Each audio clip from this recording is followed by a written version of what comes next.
Buen día, jóvenes. Estamos en la clase de Derecho Comercial 1. Eh, Quizás se sentirán extraños ante esta situación, y es que he decidido hacer un video explicando la clase que corresponde al día de hoy.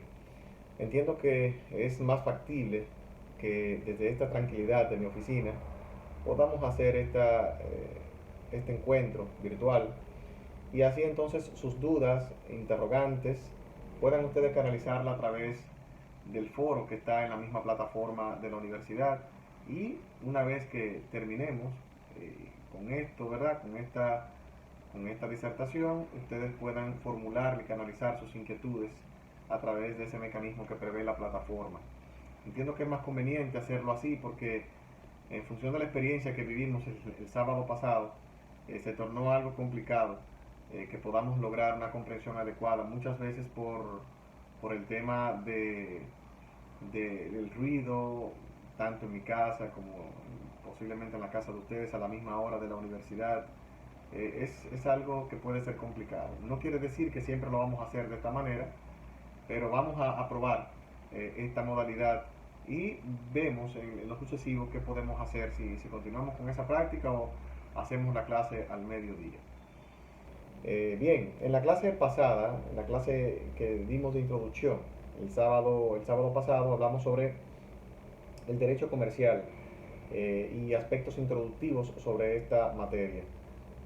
Conceptualizábamos sobre lo que es el mismo derecho comercial, así como también otros elementos como las fuentes de esta rama del derecho privado. Pero vamos a retomar para que sigamos el mismo hilo conductor. El derecho comercial no es más que una rama del derecho privado que se ocupa de reglar o de normar las actividades desde el punto de vista jurídico que realizan los comerciantes. El derecho privado es, al igual que el derecho civil, el derecho comercial es, al igual que el derecho civil, una rama del derecho privado, ¿verdad? Eso quiere decir que se ocupan de normar relaciones entre particulares, pero el derecho comercial tiene una vocación especial, y es que regula relaciones entre particulares que se dedican a una actividad especial que es el comercio. Entonces, eh, eh, visto el hecho de que el comercio desempeña un papel de primer orden en lo que tiene que ver con esta asignatura, también la doctrina se ha ocupado de definir de qué se trata el comercio, ¿verdad? Ese intercambio, esa circulación de bienes y servicios o de riqueza, no es más que el comercio, ¿verdad? Y el objeto del derecho comercial es regular desde el punto de vista jurídico la transferencia de bienes y servicios, o esa libre circulación de bienes y servicios. Entonces, eso es importante que lo tengamos claro al ser, ¿verdad?, el objeto fundamental de esta disciplina jurídica, ¿verdad?, el comercio. También introducíamos en la clase anterior sobre el tema de la independencia del derecho comercial. ¿Por qué si se trata de una rama del derecho privado, al igual que el derecho civil, por qué no se fusionan? Y su estudio se pudiera realizar de forma armónica, de forma conjunta, como una especie de fusión entre ambas ramas del derecho privado. Y sosteníamos en aquella oportunidad, o sea, el sábado pasado, que realmente el derecho comercial es mucho más amplio que el derecho civil. Es una posición muy particular, muy mía, no así lo que establece la doctrina, y yo lo enfoco desde el punto de vista que el derecho comercial tiene una regulación que trasciende a lo particular, que trasciende a las simples relaciones entre personas que se dedican al comercio, sino que en cierta forma tiene una regulación especial por parte del Estado Dominicano, así como también una normativa mucho más extensa que el derecho civil. O sea, hay materias que no caben dentro del derecho civil y que forman parte del derecho comercial, como lo es el fideicomiso, el mercado de valores, el aspecto bancario, que se encuentra diseminado todas estas materias en leyes adjetivas. Prácticamente el derecho civil está contenido en el código civil, en tanto que el derecho comercial trasciende lo que es la mera normativa comercial o el mismo código de comercio propiamente hablando. Esas son de las razones que justifican la independencia, la autonomía del derecho comercial frente al derecho civil, independientemente del hecho de que en nuestra organización judicial dominicana siempre se ha mantenido con esa plenitud de jurisdicción los tribunales de primera instancia. O sea, eso quiere decir que el mismo juez que conoce de lo civil conoce también de lo comercial. A diferencia de lo que existe en Francia y otros países donde existen jueces de comercio, única y exclusivamente. Pero ello se debe, ¿verdad?, a la misma situación de nosotros como país, ¿verdad?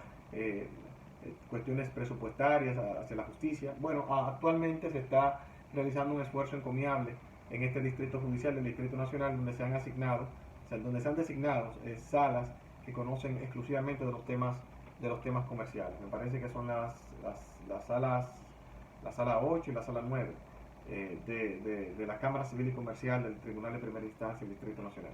Solamente estará llamada a conocer de asuntos de naturaleza comercial. O sea, eso es un gran esfuerzo que lo vamos a profundizar, el estudio de ello, ¿verdad?, cuando abordemos lo atinente a la organización judicial del comercio.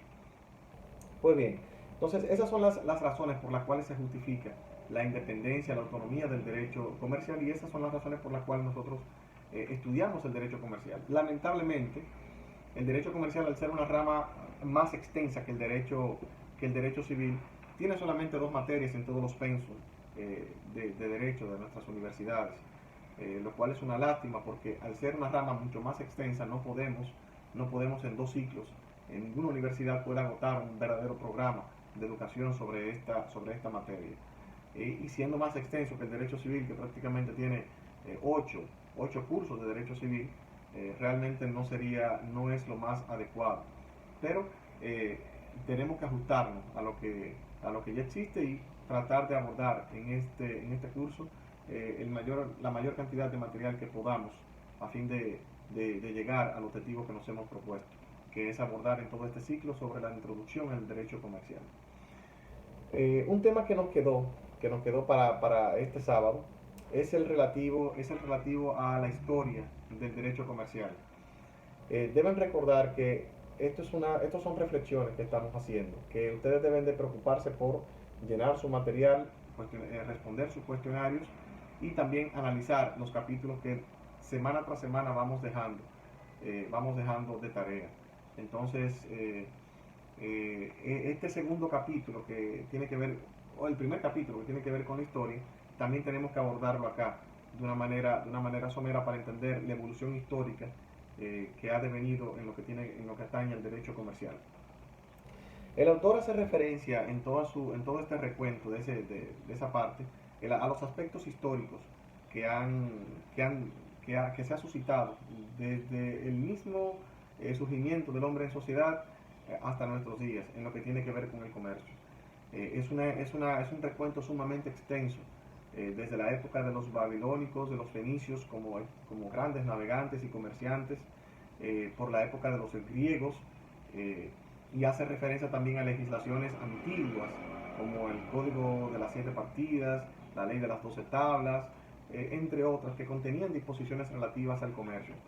Es importante significar que todo el desarrollo de la antigüedad se debió prácticamente al comercio, y eso se revela todavía a nuestros días, ¿verdad?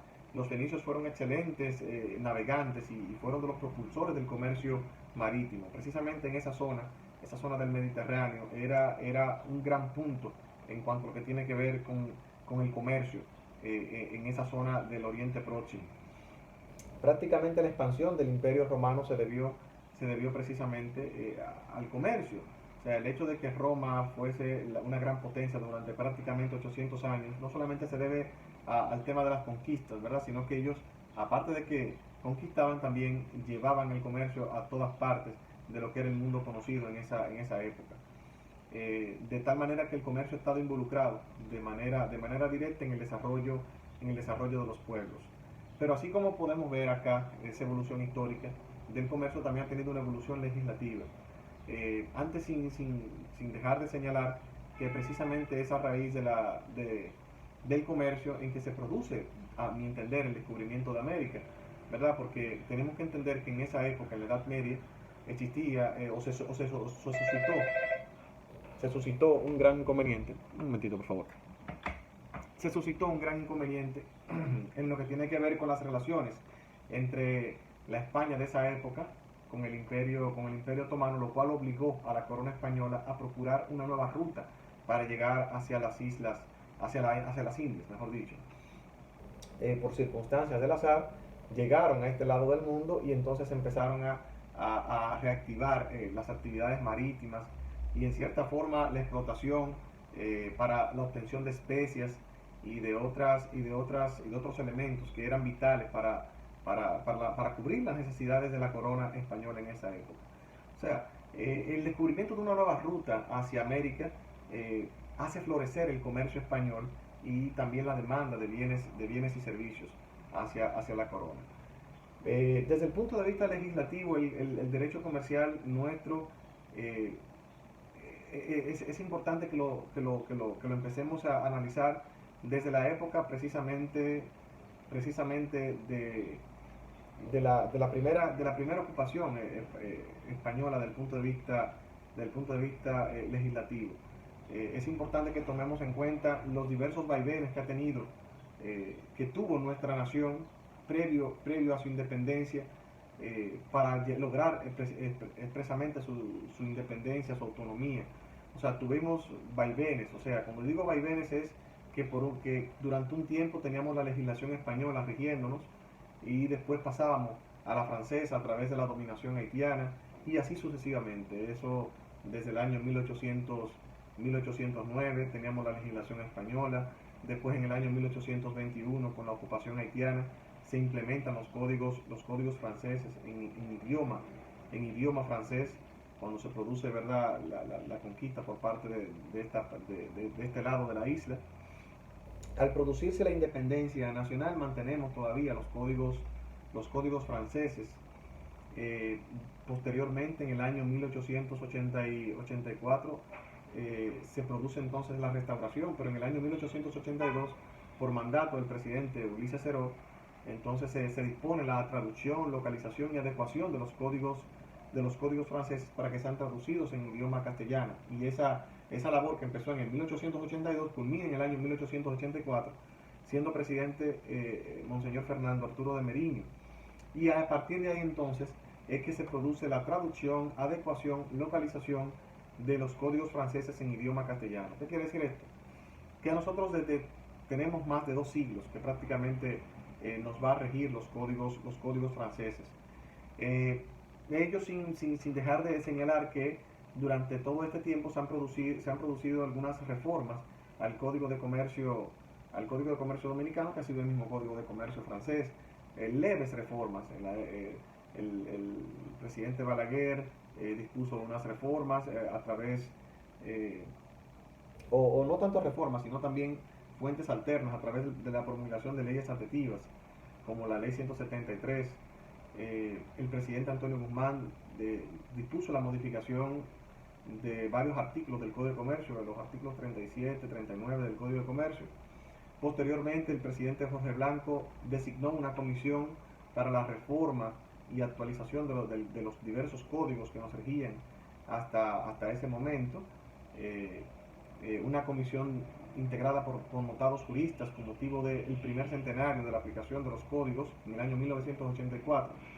Esa comisión rindió sus frutos, pero no vio la luz. O sea, todavía tenemos el mismo Código de Comercio. En el año 1997 el presidente Leonel Fernández designa una comisión también para la reforma y modernización de los códigos existentes en la República Dominicana, y solamente cumple su propósito la reforma a la legislación procesal penal en el año 2002, a raíz de esa designación, de ese decreto. Entonces teníamos un gran problema porque nos estábamos abocando a una nueva forma de hacer negocio. Discúlpenme, por favor.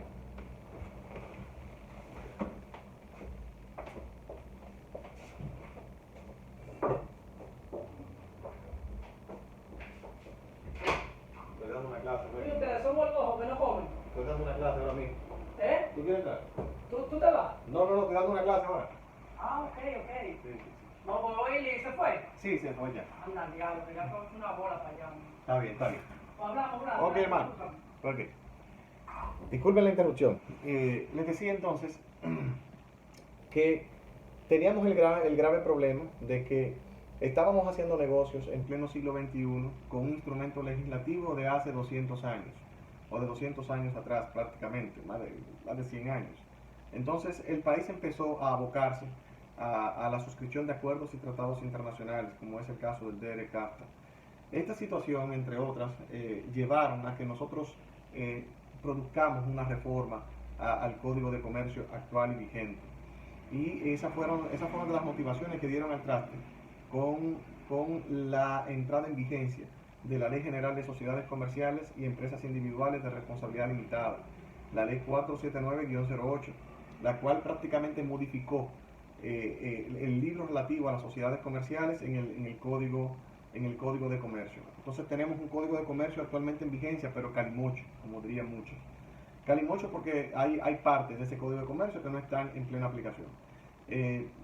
Debemos de significar que en la actualidad todavía reposa en el Congreso Nacional a fines de ser sancionado el proyecto resultante de la comisión designada por el presidente Fernández en el año 1997. Pero todavía estos legisladores, al igual que otras normativas de vital importancia, todavía no han sancionado ese instrumento legislativo y en cada legislatura perime ese proyecto. No solamente la misma suerte está corriendo el Código Civil Dominicano y el Código de Procedimiento Civil, así como también el Código Penal Dominicano, que tiene el tema del tranque con el asunto del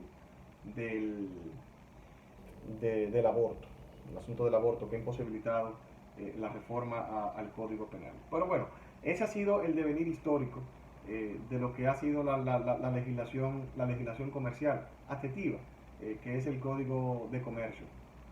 Entonces, eso someramente, ¿verdad? Es importante que ustedes lean esa parte en el texto y que puedan entender esa evolución histórica que hemos tenido. Bueno, ¿de dónde viene nuestra legislación comercial? Fundamentalmente, todos sabemos que viene de Francia.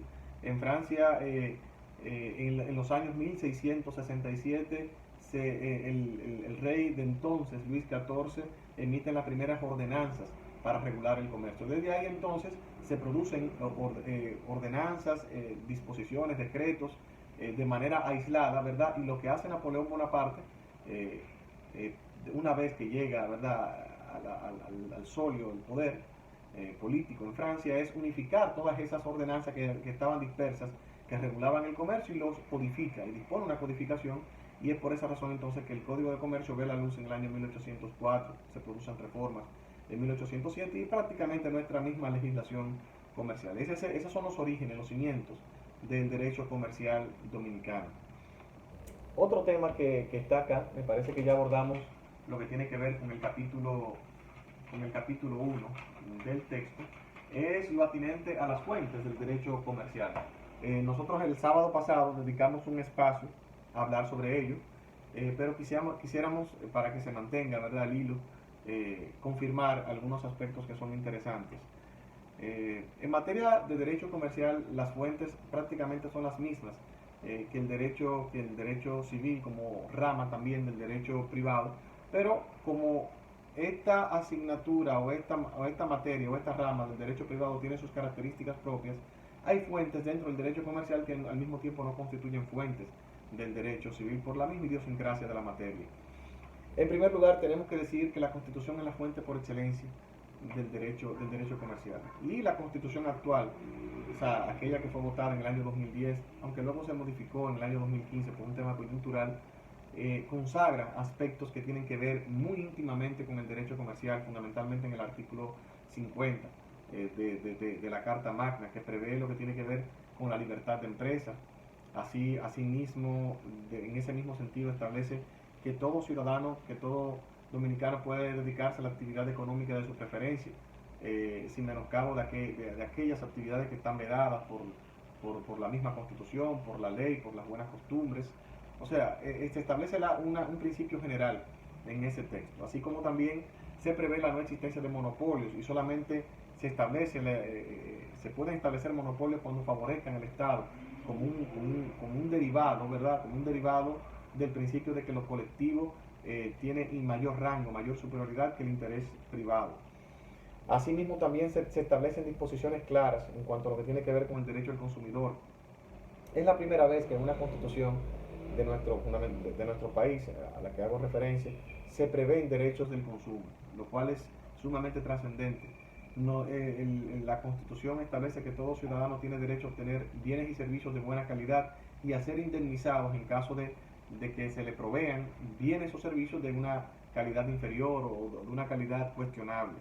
Es preciso recordar, ¿verdad?, que entre nosotros tenemos una ley de protección a los derechos del consumidor, la ley 358-05, que es de vital importancia en lo que tiene que ver con esta materia. Crea un organismo que me imagino que ustedes lo han escuchado mencionar, que se llama Proconsumidor, que se encarga de hacer cumplir las disposiciones que están contenidas en esta ley adjetiva.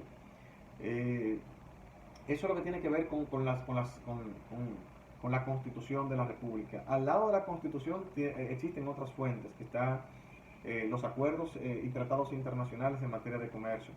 Es una fuente también de vital importancia, y tanto es así que es la fuente que ha motorizado fundamentalmente el proceso de reforma que hemos vivido en materia comercial.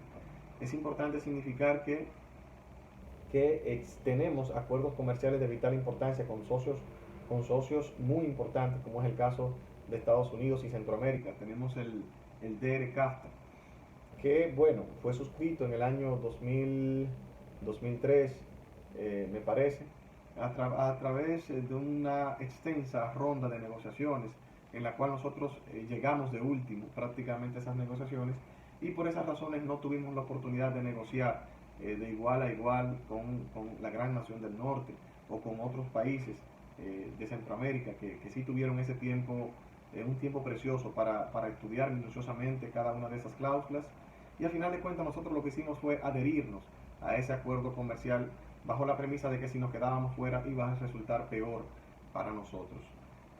Ese acuerdo comercial nos ha obligado a tener que modificar varias leyes, así como también crear otras. No solamente lo que tiene que ver con la misma ley de sociedades comerciales, sino también otras leyes que más adelante abordaremos, como la ley de arbitraje comercial, una reforma a la ley sobre propiedad intelectual, entre otras normativas.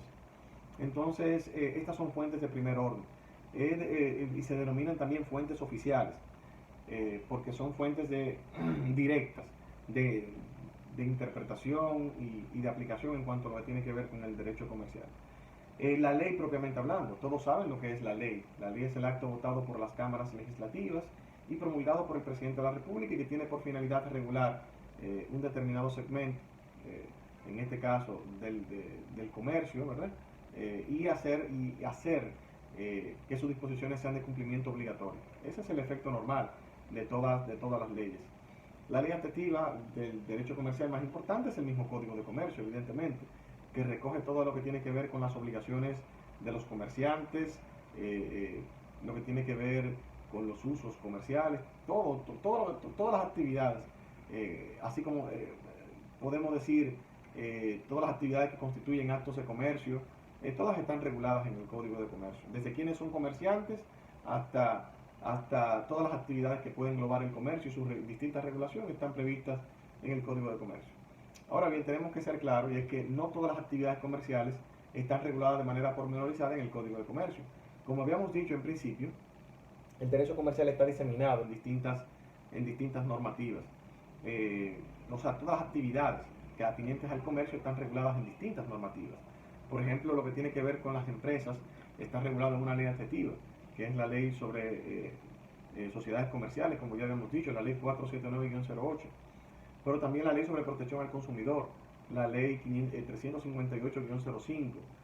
También tenemos la ley monetaria y financiera, la ley 183-02, que regula lo que tiene que ver con el sector bancario y financiero en la República Dominicana. La ley sobre desarrollo hipotecario y del fideicomiso en la República Dominicana, también. La ley sobre mercado de valores, creo que la señalé. La ley general de bancos, también es una fuente importante. La ley sobre arbitraje comercial, también del año 2008, es una fuente de primer orden. O sea, tenemos también la ley 173 sobre agentes representantes del comercio. También es una ley de vital importancia en materia comercial. Ley sobre inversión extranjera del año 1995, es una ley también de primer orden.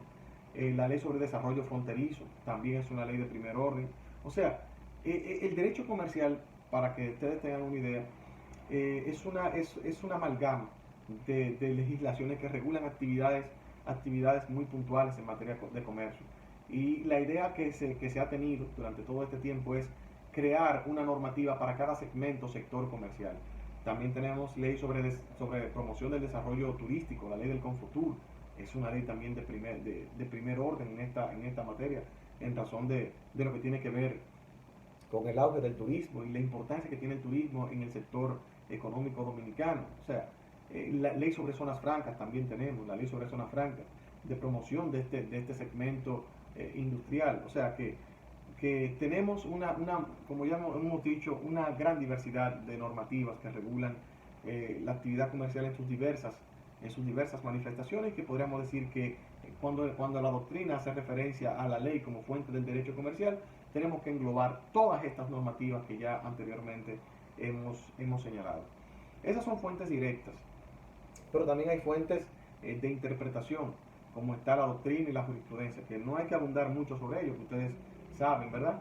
En cuanto a la jurisprudencia, es importante que se sepa, ¿verdad?, que es el conjunto de decisiones que emanan de nuestra Suprema Corte de Justicia y que mantienen la uniformidad de la interpretación de la ley. O sea, ustedes imaginan que cada tribunal interpretase la ley de forma antojadiza o me da la ganaria. O sea, aquí no hubiese seguridad jurídica.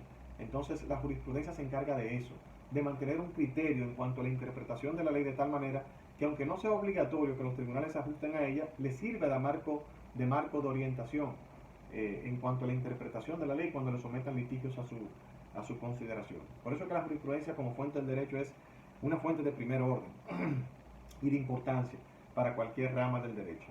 La doctrina, ¿verdad? Aquí estamos haciendo doctrina, constituye el conjunto de opiniones, de escritos que se manifiestan en libros, tratados, revistas, cátedras, y que constituyen también fuentes de derecho porque interpreta la ley y puede, ¿verdad?, llegar a descifrar los alcances que puede tener determinada normativa.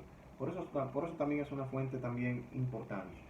Y he querido dejar de último fuentes que son propias del derecho comercial y que también tienen una gran importancia, como son los usos, las costumbres, las prácticas comerciales. Son fuentes también de vital importancia en esta materia. Es importante significar que los usos también están señalados en varios articulados del Código Civil como también fuentes del derecho civil. Pero en materia comercial tienen una fuente de primer orden, porque tanto los usos como prácticas tienen una importancia capital derivado del hecho de que constituyen una costumbre, un precedente en la forma de hacer comercio en determinado país o región o localidad. Y ustedes se van a ir dando cuenta en la medida en que vayamos estudiando esta asignatura, que por eso es la diferencia entre el derecho comercial y el derecho civil. El derecho civil es rígido, es compacto, en tanto que el derecho comercial es más flexible y ello se manifiesta, por ejemplo, para poner un ejemplo en lo que tiene que ver con la administración de la prueba.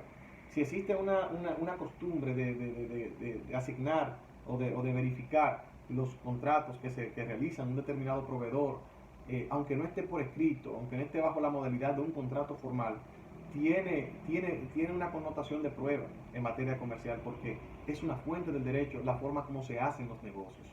O sea, por eso es que las prácticas, las costumbres y los usos son fuentes de primer orden en cuanto al comercio, precisamente porque cada periodo histórico determina la forma en cómo se hacen las actividades comerciales. Hoy día, por ejemplo, ustedes pueden ver que con solamente hacer un clic en una computadora, ustedes pueden adquirir cualquier bien o servicio sin importar la ubicación geográfica de donde esté, y no tienen que hacer un contrato formal ni nada por el estilo. Con una simple conversación de WhatsApp, usted puede demostrar la existencia de algún tipo de negociación comercial. O sea, cuando nos referimos a los usos o las costumbres, hacemos referencia a fuentes de primer orden y que está determinado por la época o el periodo histórico en que se realiza ese negocio y que es usual en ese contexto. Por eso es que es también una fuente importante y que puede ser demostrativa y puede ser presentada ante cualquier tribunal con motivo de cualquier diferendo o litigio.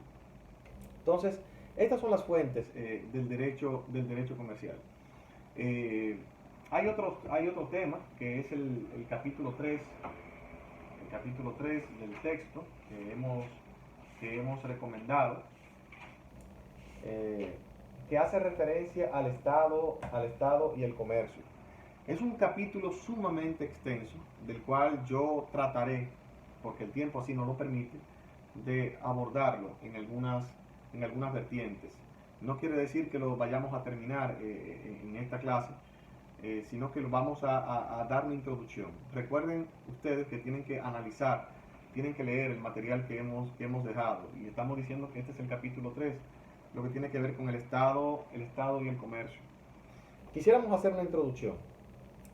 Cuando decíamos que el derecho comercial es más amplio que el derecho civil, que tiene un contenido más extenso, hacíamos referencia al papel del Estado en cuanto a lo que tiene que ver con la actividad económica.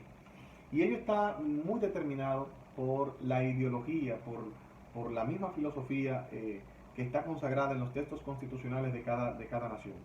Nosotros somos un Estado democrático de derecho, un Estado que propugna por una participación reducida en cuanto a la actividad comercial, precisamente por nuestra misma ideología capitalista.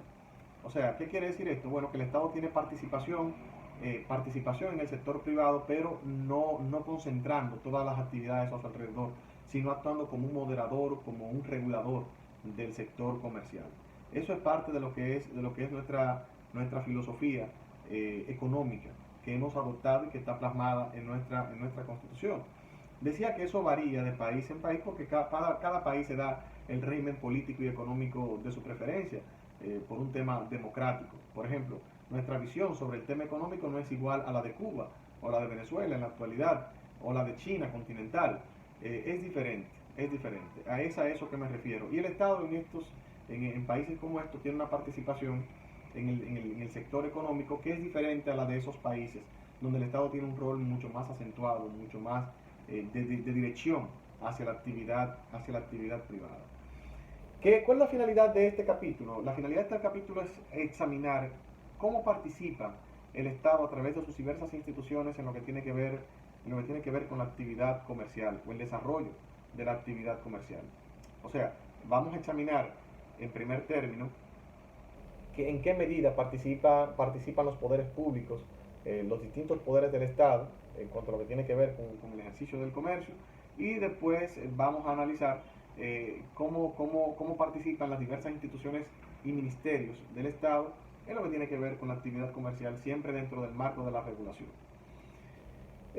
Bueno, como habíamos dicho ya anteriormente, la Constitución de la República en el artículo 50, 52 hacen referencia a la libertad de empresa. Esos textos son reveladores en cuanto a la orientación y la finalidad que persigue el Estado en cuanto a la actividad económica.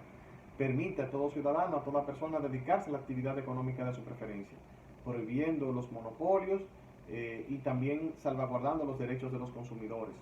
Y estas son normas que nos permiten verificar la orientación que tiene el constituyente sobre lo que es la participación del Estado en la actividad comercial.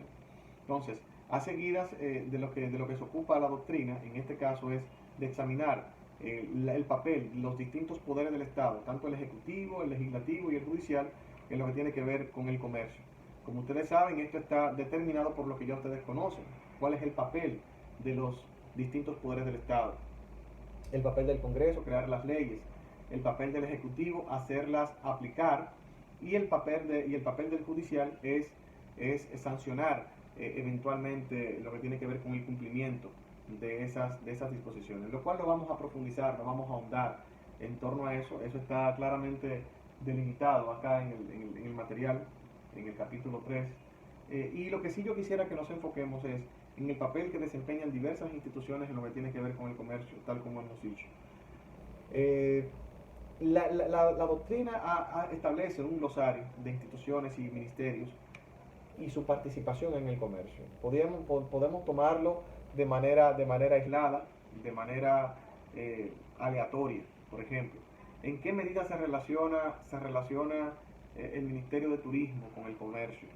O sea, ustedes saben que el Ministerio de Turismo tiene por finalidad la promoción de la actividad turística en la República Dominicana y el incentivo a ese sector tan importante para la economía nacional.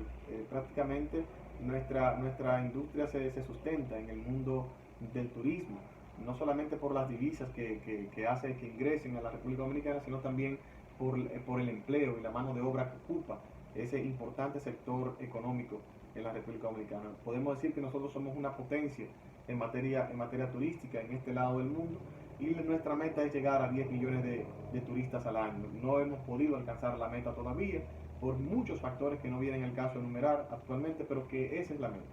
Nosotros de este lado, en América Latina, somos el segundo país que más recibe turistas después de México. O sea, y representa una gran industria para nosotros. Pero ¿en qué medida está vinculado el Ministerio de Turismo con el tema económico? Recuérdense bien que la actividad hotelera es una actividad comercial. Es una actividad comercial. Todo lo que tiene que ver con la permisología para la instalación de hoteles, restaurantes en la República Dominicana pasa por la mano del Ministerio de Turismo. La calificación en cuanto a cuántas estrellas tiene determinado hotel, eso es otorgado por el Ministerio de Turismo. De tal manera que el Ministerio de Turismo tiene un papel de primer orden, como ya hemos dicho, no solamente para la promoción e incentivo de la instalación de industrias de instalaciones hoteleras en la República Dominicana, tanto a nivel local como a nivel mundial.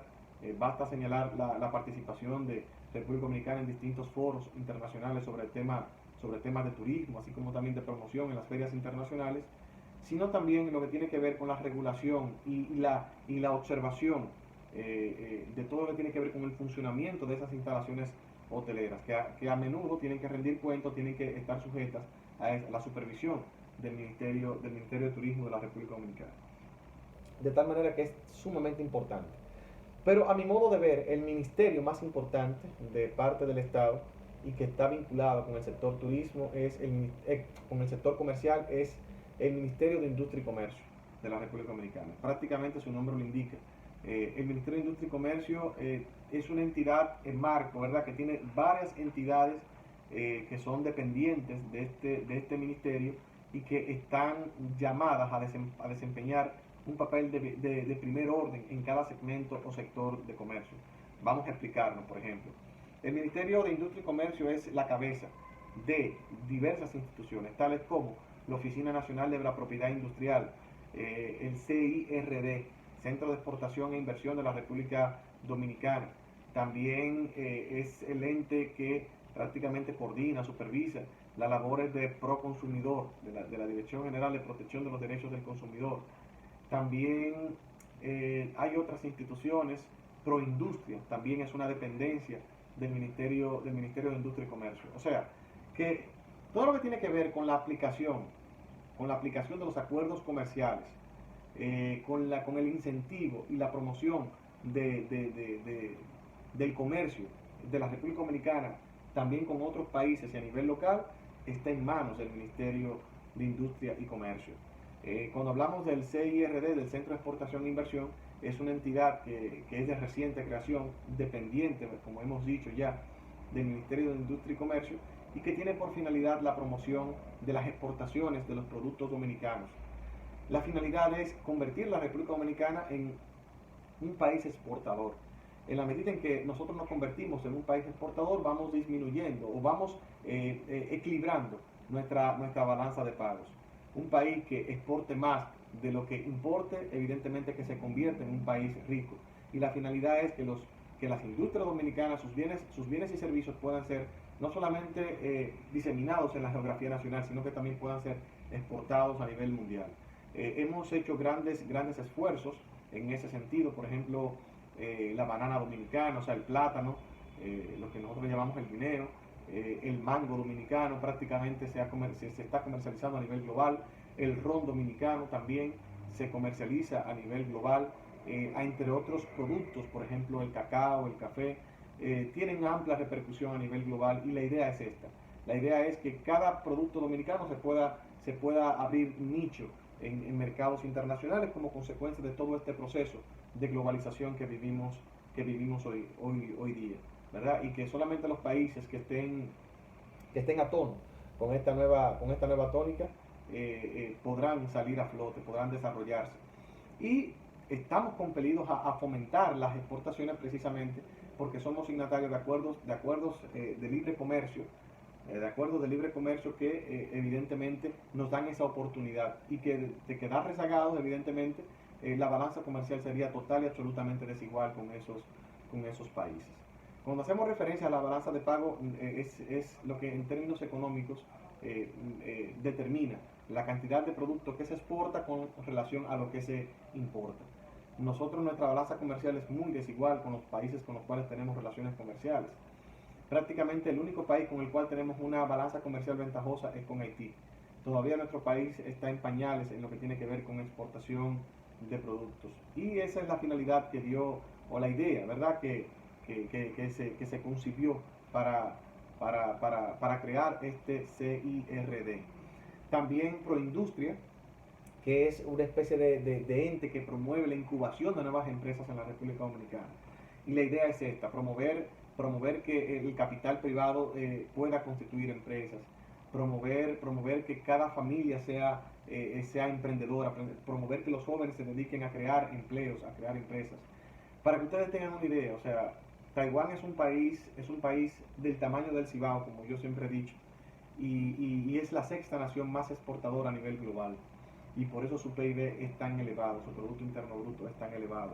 Y la razón por la cual tienen esa realidad es por el hecho de que cada familia en Taiwán es una empresa.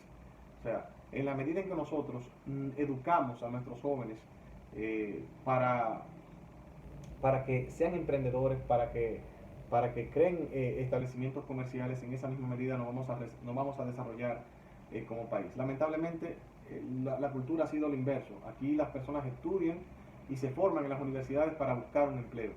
En países desarrollados, la idea es fundamentalmente crear empleos a través del establecimiento de empresas.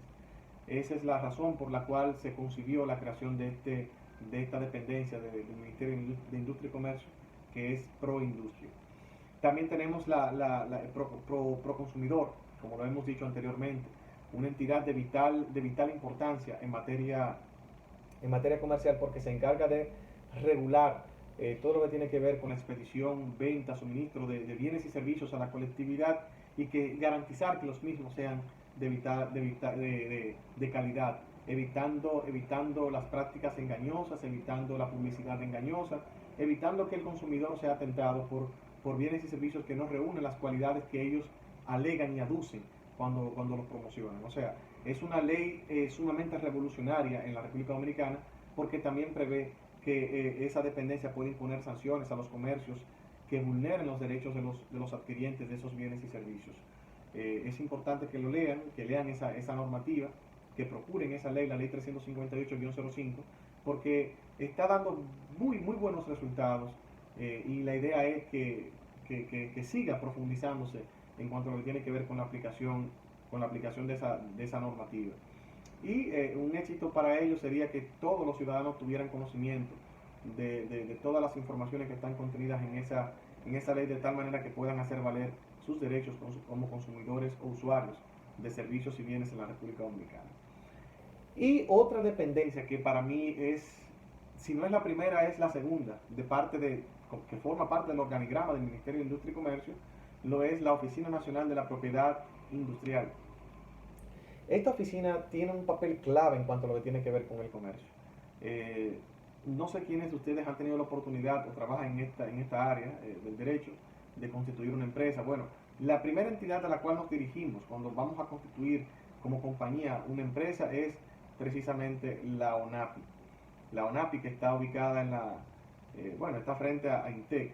Es una dependencia del Ministerio de Industria y Comercio que se encarga de registrar todo lo que tiene que ver con marcas de fábrica, nombres comerciales, patentes de invención, o sea, todo lo que tiene que ver con la propiedad intelectual, toda aquella obra que surja del ingenio, logos, emblemas, todo ese capital que no se puede tocar, sino que es puramente intelectual, es objeto de registro por ante esta dependencia. Es importante que sepan que todo lo que tiene que ver con materia de propiedad intelectual ha sido el resultado de los acuerdos comerciales que en materia de esta propiedad intelectual hemos suscrito como nación, como país, ¿verdad? Es importante señalar que estos acuerdos fundamentalmente tienen como punto de partida la Convención de Marrakech, que fue celebrada en la década de los 90 y que posibilitó la creación de la Organización Mundial del Comercio. Prácticamente podemos decir que nuestras normas en materia de propiedad intelectual están en consonancia con los diversos tratados y acuerdos internacionales que se han suscrito a nivel global sobre esa materia. De tal manera que si usted se especializa en propiedad intelectual en Francia, puede ejercer en la República Dominicana porque prácticamente son las mismas normas que nos rigen a nivel global en materia de propiedad intelectual. ¿Y esto por qué? Bueno, porque la idea de todos los países es proteger sus obras. Un país es más desarrollado que otro en la medida en que registra más patentes que otros. O sea, y de ahí ha devenido, ¿verdad?, el interés de la gran mayoría de los países del mundo de proteger ese capital, ese activo que es tan importante y que no es simplemente tangible, que es más valioso que esas infraestructuras tangibles que podemos palpar y percibir y no son más que obras del ingenio. Para que ustedes tengan una idea, o sea, todo lo que es obra que surja, ¿verdad?, del intelecto humano, como programas de computación, películas, canciones, eso genera miles de millones de dólares a nivel global, así como también las patentes de invención de artefactos, modelos de utilidad, que revolucionan, ¿verdad?, lo que es la vida hoy día. Eso es el resultado de la aplicación de estas normas en materia de propiedad intelectual.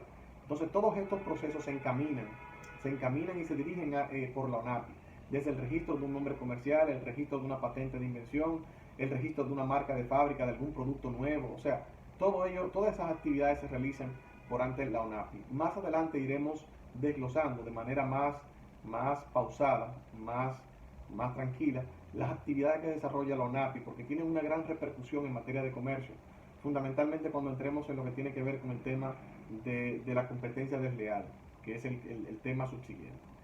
Bien, jóvenes, hemos querido dejarlo hasta acá.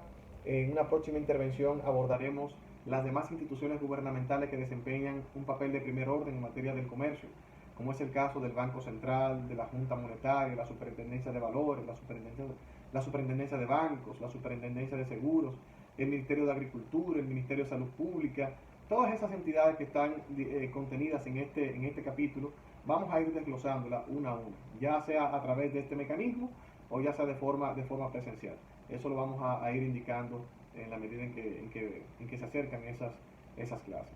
Así que cualquier duda, cualquier pregunta, cualquier intervención con relación a todo lo que hemos dicho, pueden dejarlo en el foro o me lo pueden comentar por el WhatsApp.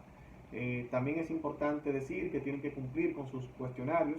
Vamos a asignar a partir del próximo lunes la segunda tarea que atañe a esta asignatura. Así que tengan feliz resto del fin de semana y estamos en contacto por todas estas vías y mecanismos tecnológicos. Un abrazo.